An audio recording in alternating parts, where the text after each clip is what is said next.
বিদ্যানুরাগী, পত্রিকানুরাগী, তাদের সকলকে সন্ধ্যায় শুভেচ্ছা জানিয়ে অন্যলেখক পত্রিকার কারিগর, সম্পাদক দেবাশিস রায় মহাশয়ের আমন্ত্রণে আমরা যারা এই অনুষ্ঠানে উপস্থিত হয়েছি, তাদের মধ্যে খতের মধ্যে দু চার কথা বলতে হবে বলে বলা হয়েছিল। তার মধ্যে আমিও আছি। যে সংখ্যাটি এখানে প্রকাশিত হলো সেই সংখ্যার মূল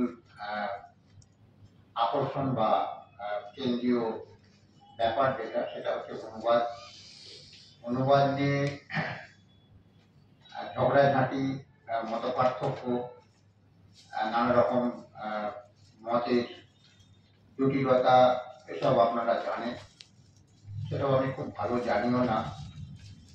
আমি যেটুকু জানি দু চার কথায় সেটা আমি একটু বলবো। এটা হচ্ছে এই, যেহেতু আমার গবেষণার মূল বিষয় ছিল ধরাবাঁধা গবেষণা বলতে যা বোঝায় ইতালীয় রেনেসাঁস এবং বাংলা রেনেসাঁসের একটা তুলনামূলক আলোচনা। এখন সেই আলোচনা করতে গিয়ে ইতালীয় রেনেসাঁসের যে চত্বর, সেখানে আমাকে কিছুদিন ঘোরাফেরা করতে হয়েছে। সেই ঘোরাফেরা করতে গিয়ে আমি যেটা দেখেছিলাম সেটা হচ্ছে রিনেসাঁ, পুনর্জাগরণ, যা আগে ছিল আমরা ভুলে গিয়েছিলাম, আমাদের স্মৃতি থেকে হারিয়ে গিয়েছিল, যে সংস্কৃতি প্রায় মরে গিয়েছিল তাকে পুনরায় ফিরিয়ে আনা, রিভাইভাল অফ লার্নিং প্রকৃতপক্ষে। এই রিভাইভাল অফ লার্নিং ইতালীয় রেনেসাঁসের যে যাকে বলা হয় চাবিকাঠি, সেই ইতালীয় রেনেসাঁসের যে রেনেসাঁসের ইতিহাস, সেই ইতিহাসটাকে চারটে ভাগে ভাগ করা হচ্ছে। তার মধ্যে প্রথম ভাগটা ছিল প্রাচীন গ্রিক এবং লাতিন যে গ্রন্থ বা বিদ্যা, যা খ্রিস্টীয় যাজকদের শুষ্ক বক্তব্যের চাপে দীর্ঘদিন ধরে প্রায় মৃত অবস্থার মধ্যে পৌঁছেছিল, শীতকালের গাছের মতো, সব পাতা ঝরে যাওয়ার মতো। সেটাকে আবার পুনরায় সঞ্জীবিত অবস্থায় পাওয়ার জন্য ইতালীয় রেনেসাঁসের দুদল মানুষ কাজ করেছিলেন। তার মধ্যে এক দলকে বলা হয় হিউম্যানিস্ট, এরা হচ্ছেন মেধাজীবী, বুদ্ধিজীবী। আর একদল হচ্ছেন আর্টিস্ট, শিল্পী। একদল ভাবনা, চিন্তা, বিদ্যা চর্চার মধ্যে দিয়ে প্রাচীন গ্রিক এবং লাতিন সাহিত্যের মধ্যে জীবনের সপক্ষে যা যা ছিল সেগুলোকে আবার ফিরিয়ে নিয়ে আসার প্রকল্প গ্রহণ করেছিলেন। এটা ছিল হিউম্যানিস্টদের কাজ। আর আর্টিস্টরা কি করেছিলেন আমরা জানি, সেটা হচ্ছে জীবনের যে সৌন্দর্য, সেই সৌন্দর্যটাকে তারা তাদের মূলত ছেনি, হাতুড়ি, তুলি, রং এইসব দিয়ে আমাদের সামনে উপস্থাপিত করেছিলেন। সেখানে প্রিন্স অর্থাৎ রাজন্য, ছোট রাজা, সিটি স্টেট, ইতালি ছিল ওই বান্ডেল অফ সিটি স্টেটস, ছোট ছোট রাজা, আর এমনকি প্রজেরা, বণিকরা, অর্থবান, ক্ষমতাবান যারা, তাদের পৃষ্ঠপোষকতায় এই হিউম্যানিস্ট এবং আর্টিস্টরা কাজ করেছিল। হিউম্যানিস্টরা যে কাজ করেছিলেন প্রাচীন বিদ্যা পুনরুদ্ধার করা, তার চারটে পর্ব ছিল। সেই চারটে পর্বের প্রথম পর্ব যেটা, সেটা হচ্ছে যেসব পুঁথি প্রায় গ্রন্থাগারে যাদের উপর ঘাস গজিয়ে গিয়েছিল, যেগুলো আর কেউ নাড়াচাড়া করছিল না দরকার নেই বলে, সেগুলোকে তারা আবিষ্কার করেছিলেন, খুঁজে পেতে বার করেছিলেন। এবং যেসব জায়গায় প্রবেশ করা যায় না সেসব জায়গাতেও এই হিউম্যানিস্টরা গিয়ে হামলা করেছিলেন, হামলা করে সেগুলোকে উদ্ধার করেছিলেন। সেই জন্য কারো কারো নাম হয়েছিল ডকুমেন্টেন থিভস, অর্থাৎ পুঁথি চোর। সেখান থেকে আনতে দেবে না, কিন্তু তারাও চর্চা করবে না, সেগুলোকে তারা জোর জবরদস্তি করে নানা রকম কলকৌশল করে উদ্ধার করেছিলেন। এই উদ্ধার করার প্রকল্প, এই প্রথম পর্বটা হচ্ছে উদ্ধার পর্ব। সেই উদ্ধার পর্বে হিউম্যানিস্টরা বিভিন্ন জায়গায় বিভিন্ন গ্রন্থ বা পুঁথি সেগুলো উদ্ধার করে। সেই উদ্ধার পর্বের যে কাজ, সেই কাজ সম্পর্কে একটা সূচক কথা আছে, টু অ্যাওয়াকেন দ্য ডেড, মরা মানুষকে আবার খুঁজে বের করা, বাঁচিয়ে তোলা, জাগিয়ে তোলা। এই ডকুমেন্টাল থিপস যারা পুঁথি যারা পুনরুদ্ধার করেছিলেন তাদের একটা প্রকল্প, এটা প্রথম দিকের কাজ, প্রথম পর্ব। দ্বিতীয় পর্ব যেটা, সেই পর্বটাকে নামকরণ করা হয়েছে এজ অফ ট্রান্সলেশন, অনুবাদের যুগ।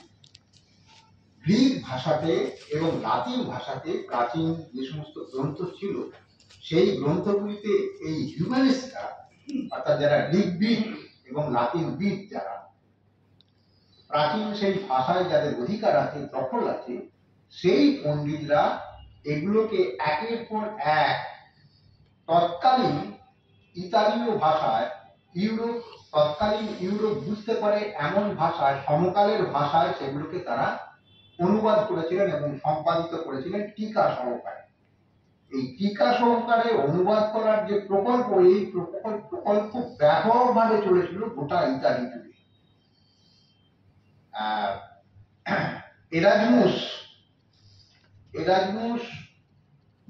যেসব পুঁথি উদ্ধার করেছিলেন বা যেসব রচনাগুলি তিনি সঠিক সংস্করণ করেছিলেন, সেই সব পুঁথি বা সেই সব গ্রন্থ প্রকাশ করতেন যিনি, অর্থাৎ ছেপে বের করতেন যিনি, তার ওখানে সেই জায়গাটাতে গ্রিক কলোনি হয়ে গেছিল, অর্থাৎ গ্রিক ভাষার চর্চাটাই সেখানে শুধুমাত্র করতেন।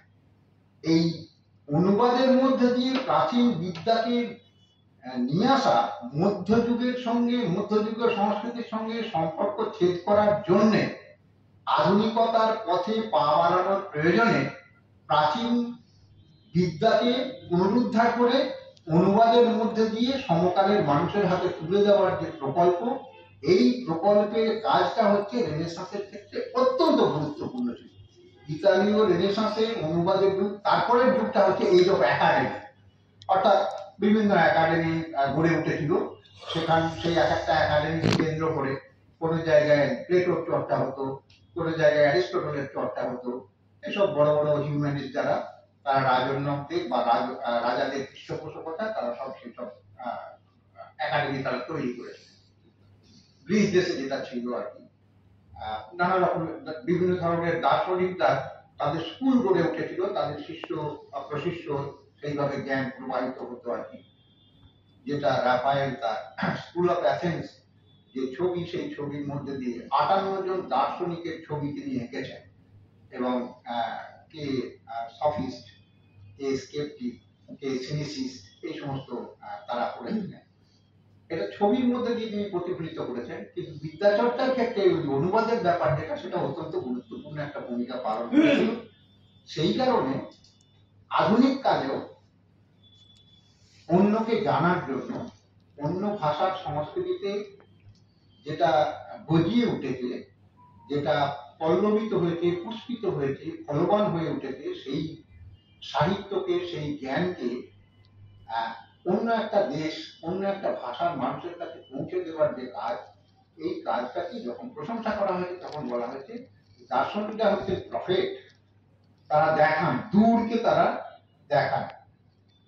যদিও রবীন্দ্রনাথের মতো মানুষ অনুবাদ সম্পর্কে কটাক্ষ করতে গিয়ে কিছু বলেছে যে অনুবাদ হচ্ছে মরা বাছুরের মূর্তি, অর্থাৎ সেই এইরকম আর। কিন্তু তা সত্ত্বেও অনুবাদের যে প্রয়োজনীয়তা, এটা আমাদের সাহিত্যে। আর দু একটা কথা বলে আমি শেষ করবো, সেটা হচ্ছে এই যে বাংলা ভাষাতে অনুবাদের যে প্রয়াস, সেটা 19 শতকে যেভাবে শুরু হয়েছিল, 19 শতকের যে বাংলার জাগরণের ক্ষেত্রে, সেই ইতিহাস বা সেই ঐতিহ্যকে এখন আমরা কলকাতা কেন্দ্রিক যে বিদ্যাচর্চার যে সংস্কৃতি, সেই সংস্কৃতি খানিকটা উপেক্ষিত হয়ে আছে, খানিকটা অবহেলার মধ্যে আছে। তুলনামূলকভাবে আমি বাংলাদেশে গিয়ে দেখেছি, ওরা কিন্তু দেশ বিদেশের নানান বই বাংলা ভাষাতে অনুবাদ করছে, এবং এই অনুবাদের প্রকল্প যেটা সেটাকে সঞ্জীবিত করার একটা প্রয়োজনীয়তা ছিল এবং আছে। সেই কাজে একটা পত্রিকা আমাদের সামনে একটা অনুবাদকে দিয়ে সংখ্যা করেছে, আমরা তাকে অভিনন্দন জানাচ্ছি। নমস্কার, ভালো থাকবেন।